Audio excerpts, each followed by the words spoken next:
صحابہ کی قوت اور طاقت کس وجہ سے تھی جانتے ہیں؟ صلح حدیبیہ کے موقع پر کسرا جو ایران کا سپر پاور تھا، وہاں سے ایک شخص بھیجا گیا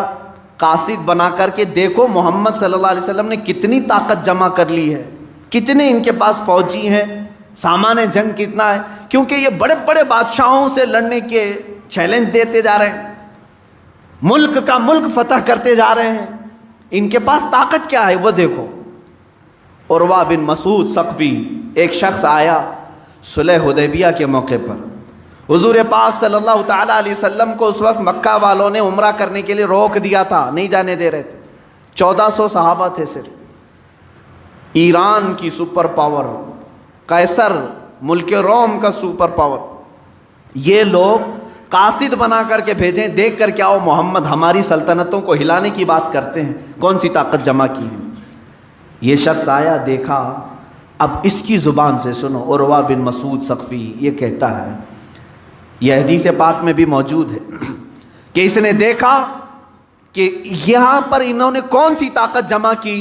وہ باہر واپس آ کر کے رپورٹنگ کرتا ہے اپنے بادشاہوں کو،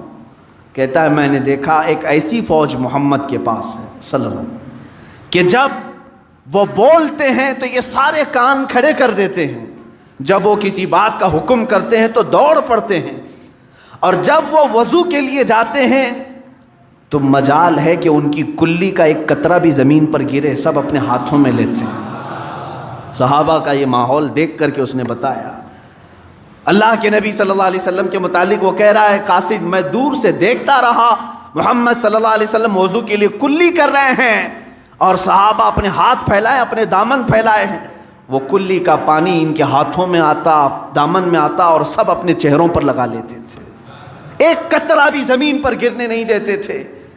اور وہ واپس آ کر کے کسرا سے کہا، میں نے بڑے بڑے بادشاہوں کے ہاں فوج کو بھی دیکھا ہے، لیکن ایسی دیوانگی کسی کے ہاں نہیں دیکھی۔ پوچھا انہوں نے کہ کیا طاقت جمع کی ہے، انہوں نے کہا چھوڑو ان سے لڑنے کی بات ختم کرو، محمد صلی اللہ علیہ وسلم کو وہ تمہارے حوالے کبھی نہیں کریں گے۔ کہا کیوں نہیں کریں گے؟ ارے میاں وہ ان کی کلی کا قطرہ زمین پر گرنے نہیں دیتے، ان کے خون کا قطرہ کہاں سے گرنے دیں گے؟ وہ صحابہ ہیں جو رسول کریم صلی اللہ تعالیٰ علیہ وسلم کے زبان پاک سے نکلے ہوئے قطرے بھی زمین پر نہیں گرنے دیتے تھے۔ تب اللہ رب العزت نے ان کی شان میں قرآن میں آیتیں نازل فرمائی، اور وہ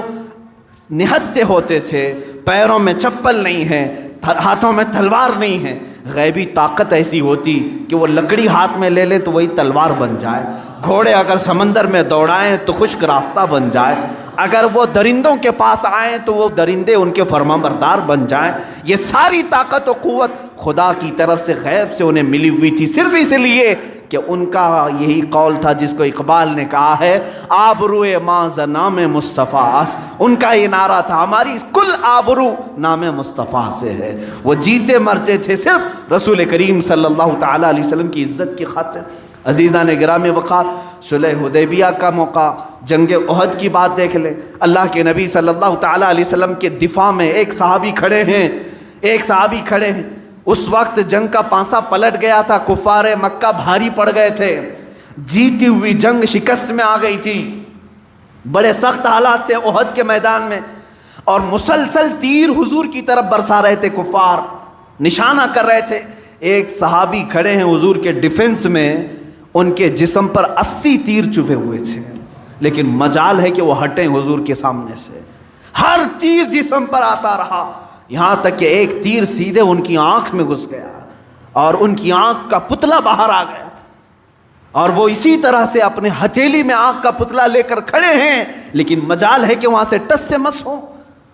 اس لیے کہ انہوں نے اپنی زندگی کو وقف کیا تھا، میں دفاع رسول کے لیے ہوں، ناموس رسالت کے پہرے کے لیے ہوں۔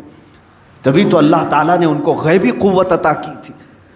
اس کے باوجود اللہ کے حبیب صلی اللہ تعالیٰ علیہ وسلم کے چہرے اقدس پر ایک ظالم کافر نے لوہے کی ٹوپی سے مار دیا۔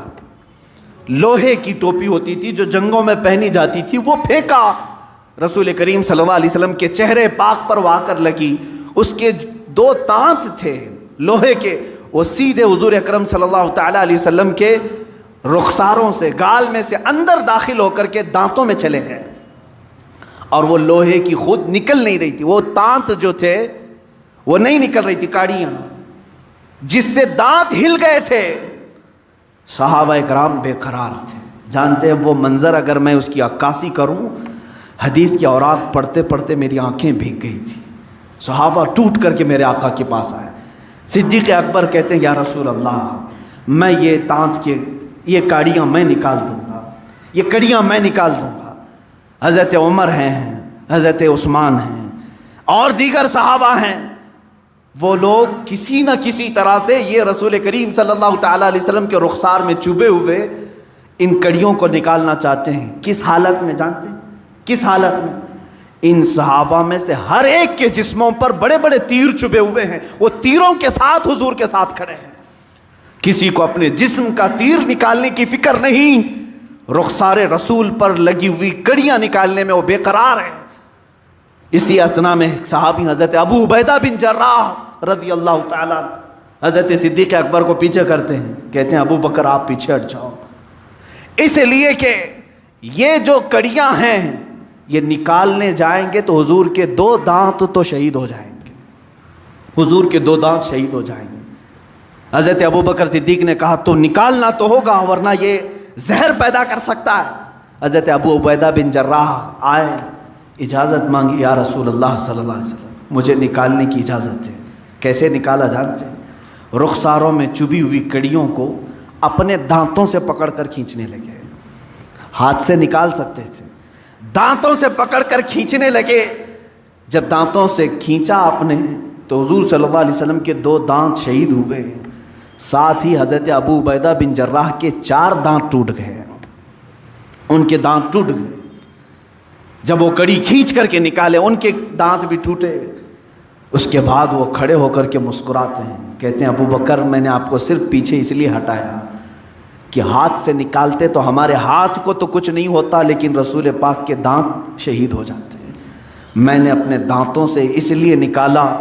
کہ حضور پاک صلی اللہ علیہ وسلم کے اگر 2 دانت جائیں تو پھر ہمارے منہ میں کسی کے دانت ہونا ہی نہیں چاہیے، ہم سلامت کیسے رہیں۔ جب میرے دانت گر گئے تو مجھے اللہ رب العزت کی ذات پر یہ یقین ہوا کہ مولا تبارک و تعالیٰ مجھے معاف فرمائے گا کہ میرے بھی کفارے کے طور پر دانت گئے ہیں۔ وہ صحابہ کی الفت تھی میرے عزیزوں، وہ صحابہ کی الفت تھی، ان کے بارگاہ مصطفیٰ کے جو لگاؤ ہیں، یہ آداب ہیں، یہ آج دہرانے کی ضرورت ہے۔ امت بھول چکی ہے ان معاملات کو۔